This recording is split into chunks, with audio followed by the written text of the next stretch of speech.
that we must continually discuss as Kenyans. I'm happy that you have as high as the cabinet secretary admitting that we have corruption, because the more conversation we have about it, the more we can deal with the corruption. Because many ordinary Kenyans, they tell you they are suffering. People in the matatu industry will tell you that they have to actually put a portion of their profits goes into corruption of the police officers.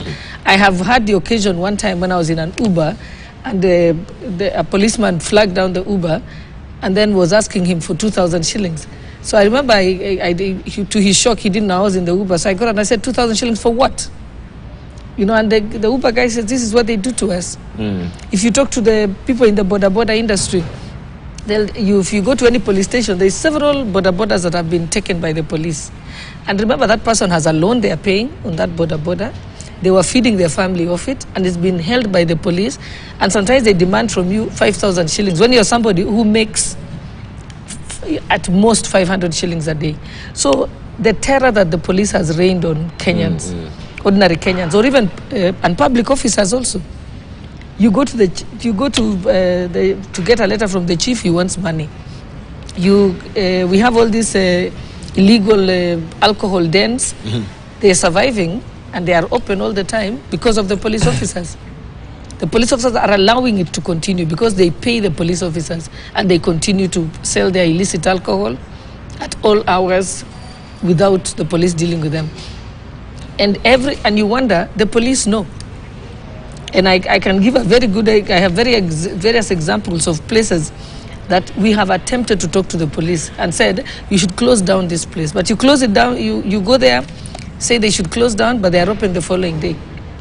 So all this, so the corruption is rampant in the country. In fact, for me, I never say that I'm worried about the corruption in the higher levels. The corruption in the lower levels that touches on every individual is very rampant. If you go to speak to the hawkers in the streets, you find that their wares are confiscated by the county council askaris, the county askaris, and when it's taken from them, they never get it back. Those people go and feed their families with it, those county askaris, and it goes unabated. So we have to start rethinking, and I'm glad that this conversation now is being held at this level, because we need to rethink how to deal with corruption more effectively. One is, like for example, I have a petition in Parliament requiring that all police officers dealing with members of the public should wear body cameras. It's a cheaper way of dealing with corruption with the police. So that every time they interact with a member of the public, if somebody goes to report something at the police station, it's being recorded. It is what has saved other countries, Europe. It's your petition? Yes, I have a petition. I had also here Owen Bayer, the deputy majority leader as well, saying that he has the same petition. So there are two of them. Yes, if there are two petitions, usually they'll be merged. Yes. And then also, in Nyayo House, let's just have CCTV cameras. And then also, many institutions actually record any phone calls or any discussions that desk officers have with the public, so that remember, you always hear that it's being recorded for quality check and control. That is what should happen, because most of these people are unsupervised. And then we should have timelines. If you have time frames for every service, so that you say, if somebody applies for a passport, they should get it within this period of time. If somebody sends a request of public office, they should get a response within a time frame. And they can borrow that from Parliament. Parliament has time frames for everything. If somebody submits a petition, they must get a response that their petition has been admitted within 7 days. And if you file a petition, again, the parliamentary committee dealing with it should complete within a certain period of time. If any matter is marked to a parliamentary committee, it must come back to the House within a specified time frame. So what is happening in the public service is they have no time frames. They can decide not to respond at all. And that is what has been feeding on corruption. If you look at the traffic officers, you may find that you're going on a 20-kilometer drive and they have 4 roadblocks. But they're not roadblocks to prevent crime or to improve adherence to traffic rules. They are simply toll stations for the police officers to collect money.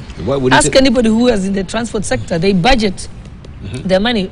We must go into a situation where we have cameras also on the highways, and also a better way of paying traffic fines. When I was at the judiciary, I introduced what we called faini chap-chap.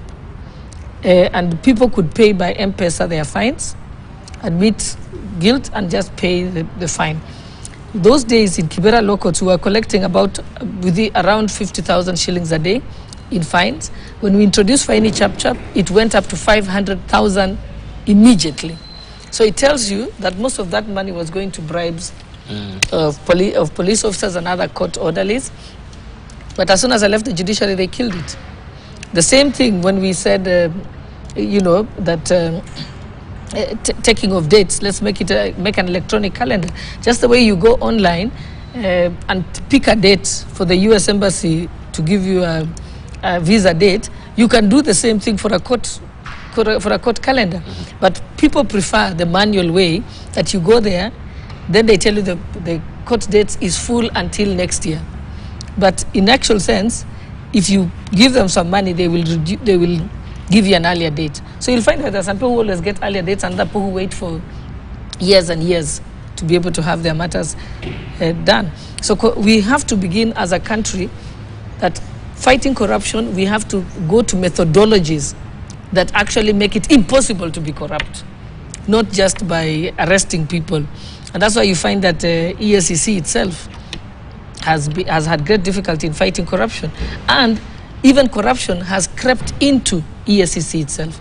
EACC now will collude with certain people, file a case in court to stop the person until you pay them, and so again, there should be CCTV cameras, there should be guidelines on how... CCTV cameras even yes. With the EACC officers as well. Yes, the investigators must have, should have body cameras too.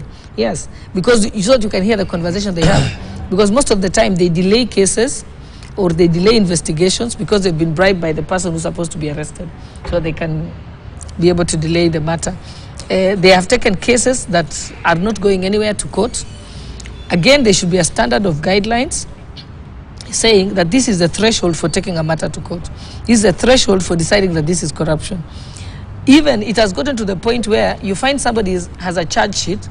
I read the charge sheet and I tell myself, this charge sheet is not sustainable. But you see, you have talked to the investigating officer to write for you a shoddy charge sheet which you can challenge in court. So yes, you're guilty, but they don't put their charges that are sustainable in court, because you have compromised them. So we should, I believe that we should be evaluating our prosecutors. In other countries, you should have a 95% conviction rate on any matter that you charge someone in. You have anything less than that, you will be fired. You have failed to perform your duties. Let's say from you know, about listening to what